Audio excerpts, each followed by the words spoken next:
I know what you're thinking. Iceland, again? Haven't you just been to Iceland? Yes. But if you know anything about the country, you know it's very unstable in terms of volcanic activity.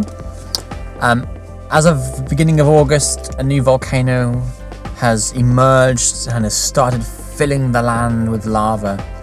And after last year's exciting trip out there to go and witness a volcano, Rachael didn't come with us, so I thought maybe now's the right time. So we looked at our calendars and we're like, all right, when's the earliest we can get there? And the bank holiday weekend, 3 weeks later, was the time. Unfortunately, as luck would have it, the volcano only lasted a couple of weeks, but we booked the tickets, so we're going to go anyway. It might be extinct, it might re-emerge, you never know, these things are very unpredictable. Rach and I set off on our journey to Luton Airport, knowing we'd realistically see an empty cone, but deep down, willing it back to life.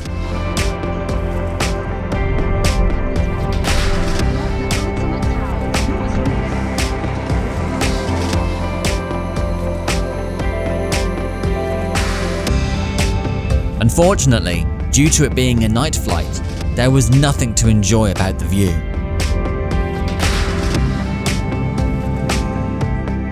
We landed in Keflavik almost 3 hours later, picked up our rental car and headed to our accommodation.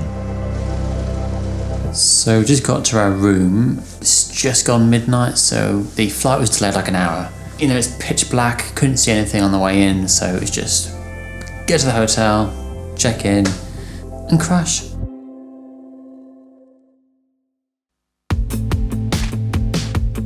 Good morning, world. Today is our first and only full day here in Iceland. Seems crazy, doesn't it? We've just had our breakfast and we're about to leave to go and get some supplies, you know, food and drinks and things that we're going to need for the hike today. And then we're going to head off to the volcano. Can you call it a volcano now if it's not erupting? I don't know. In the daylight, we could see we have ourselves a Toyota CHR, which was actually really lovely to drive. We stopped at a bonus supermarket en route, filled our bags with drinks and snacks, and made our way to the car park a short distance away from the Blue Lagoon. So we just began our walk down to the lava field. It's a 7 kilometers, right? About 7 kilometers to get to the end of the trail. We're expecting this to take about between 2.5 hours just to get there. But it is a bit windy today. We've all got our gloves on and our hats and our windproof stuff. And I'll tell you what, I'm feeling very, very snug right now. It didn't take long before we started to get warm, but it was still really comfortable to be wrapped up, especially with how the wind here can rip through your clothes. We get our first glimpse of lava from the Meradalir eruption from 2021. Just knowing that just a few years ago, this was a large open valley and within a matter of months has been completely filled in, just reminds you of how volatile our world is, but also how beautiful it can be.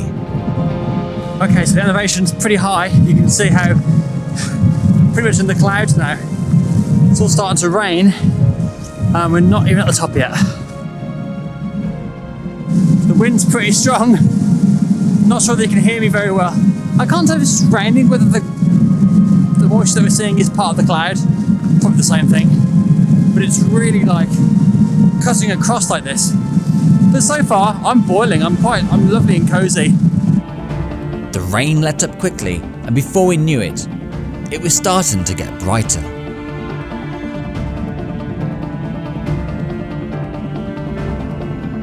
So behind me here, right here, is the old volcano of Meradalir. That's what was erupting last year. Where we're heading is a bit more further north to Meradalir.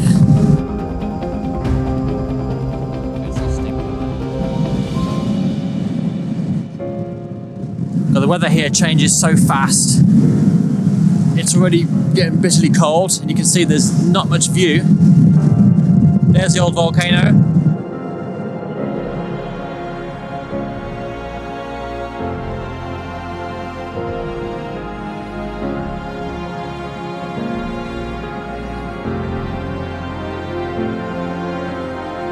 So for a while, as we were walking up to this point, we actually thought this here was actually the volcano that has just stopped erupting to the new one. But as we got nearby, there was a sign saying 700 meters, and we're like, sure, that's not 700 meters. There's also this path that we're on that takes us right the way across there. That feels more likely. There are more people there, so my gut is telling me that the valley is just down there. We're about to embark on the last leg and then have some lunch and kind of enjoy the view.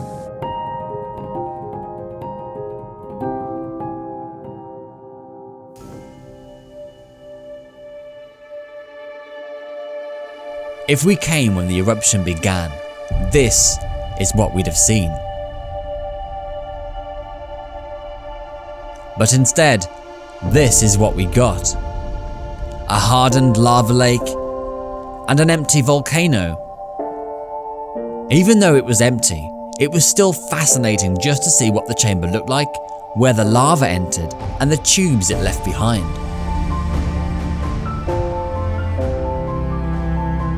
So I'm on my way down this bloody mountain, trying to get close to the lava as I can so I can fly the drone and get a nice view of the volcano. It's a bit precarious. It's very slippery when you get to the rocks and the sand. But the sound and the wind just dies down so much once you get here.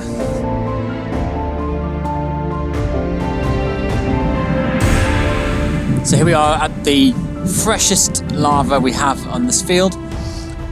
It's amazing if you look at sort of like the tip of the lava, like across the horizon, you can literally still see the heat displacing the air. It's still incredibly hot.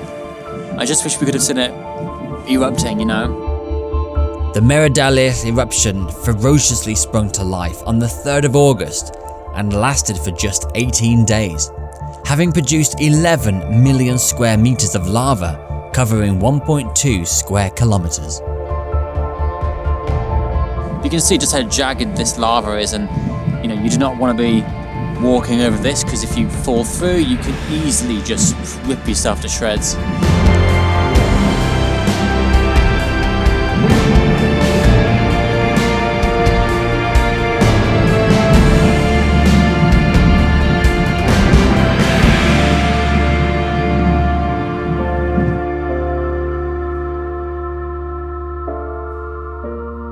Whether you come here to see a volcano or not, the landscape here is just otherworldly.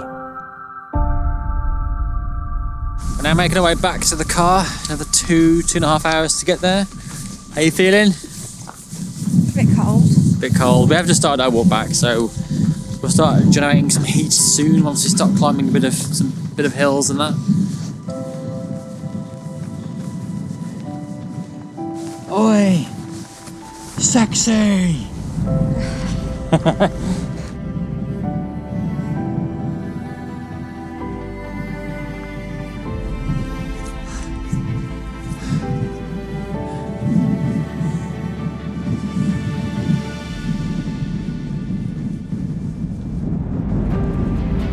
The journey back didn't seem as long as it did going, maybe because we didn't stop for as many photos. But from the start of the hike to Meradalir took around 3 hours.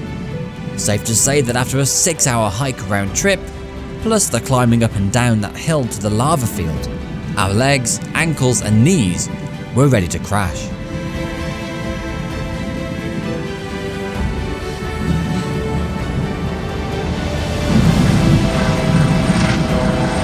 Those guys cheated.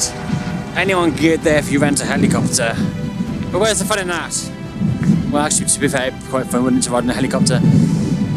But then you wouldn't get to enjoy this at your own leisure. The car park is now in sight. Still a long way to go, including the navigation of the windy zigzags.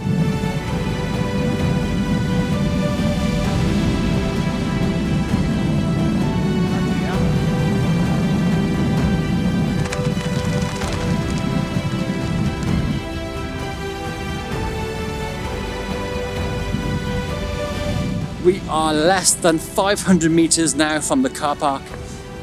Oh, the hips are starting to ache, the thighs. that hill going down to the lava fields, getting back up, absolutely brutal. I can't even begin to tell you, my thighs, the lactic acid building up. Whew. Apologies for the rain on the lens. It has just started to spit a little bit, but we're about to get to the car now, get back to the hotel and freshen up just to kind of, you know, chill out for a little bit. And then we're going to head out into Reykjavik for a bite to eat and then pack our bags for tomorrow. Just got back to the car, we're just getting ourselves changed so we're not all of our gear from the hike. It's been quite a good day actually. I thought it would be not boring, but I thought it would just feel like a drag because of how long that walk is, but it's actually it wasn't too bad. With the heating well and truly on, we sat in comfort as we began our leisurely drive back to Reykjavik.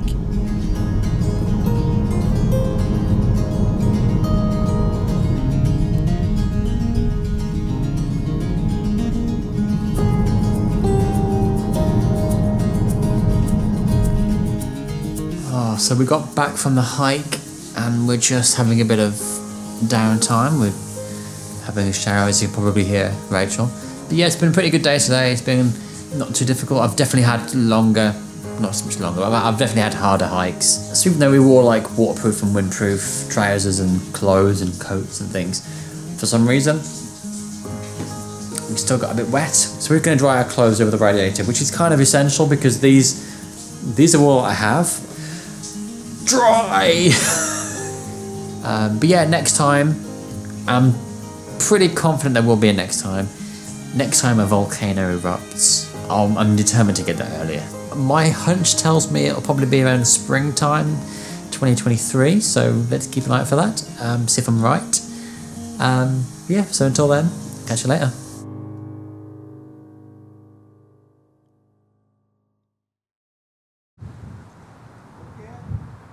So it's early morning now, we just packed our bags, heading to the airport, and then we're going to go home.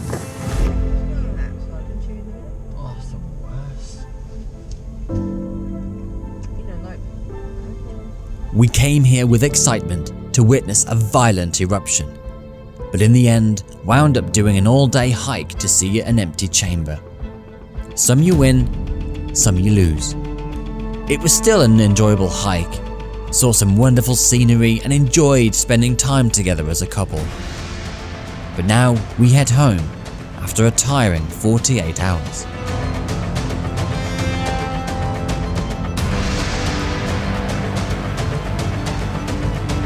Iceland, you've been great, as always.